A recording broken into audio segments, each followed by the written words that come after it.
Assalamualaikum, salam organik mandiri. Di video kali ini saya ingin mereview tentang kemarin ada pertanyaan, apakah sisa-sisa sayur atau sisa-sisa limbah rumah tangga itu perlu dicacah untuk pembuatan pupuk kompos dengan cacing. Nah, ini jawabannya yaitu kalau di pembuatan kompos dengan cacing lumricus jawabannya tidak wajib, apalagi kalau kita menggunakan sistem yang tebar di tanah seperti ini ya teman-teman. Kalau sistemnya tebar di tanah seperti ini kan kita mempunyai ruang yang banyak ya.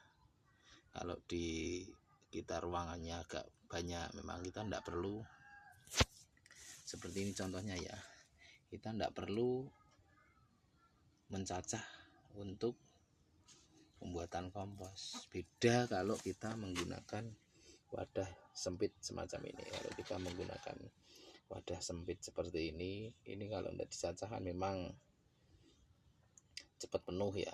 Tapi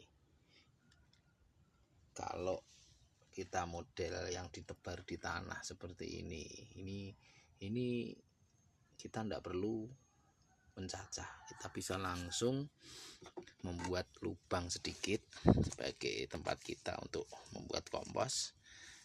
Kita taruh sayuran kita atau sampah-sampah kita tutup. Nah, sudah seperti itu saja. Nanti tugas selanjutnya akan diselesaikan oleh cacing ya teman-teman. Jadi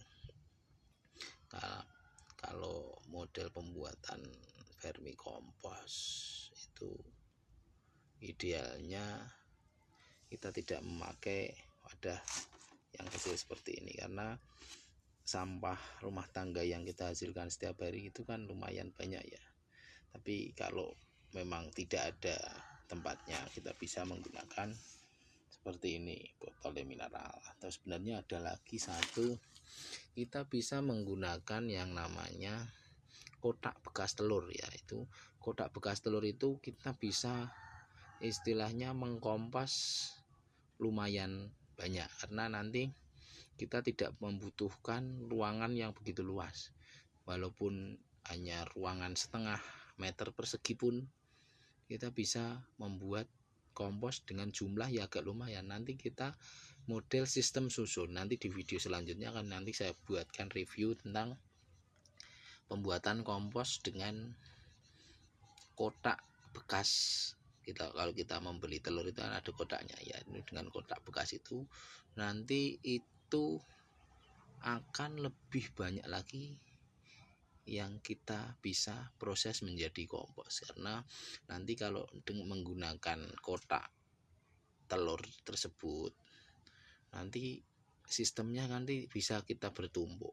Jadi di sistem tumpuk nanti di video selanjutnya akan saya buatkan bagaimana membuat kompos dengan cacing dengan bahan-bahan di sekitar kita, bahan-bahan yang sudah tidak berguna. Seperti kotak telur itu kan kita beli murah ya teman-teman. Jadi nanti kita beli kotak telur paling enggak tiga kotak. Nah, paling enggak 3 kotak itu nanti kan itu dibuat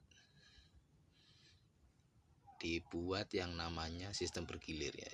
Nanti 1 penuh didiamkan, yang 2 penuh, yang 1 itu sudah panen kompos. Nanti saya buatkan di video selanjutnya tentang pembuatan media menggunakan kotak bekas telur ya. Jadi kalau kita ada sampah ya sebenarnya tidak diwajibkan kita memotong-motong, karena kadang terutama ibu-ibu sudah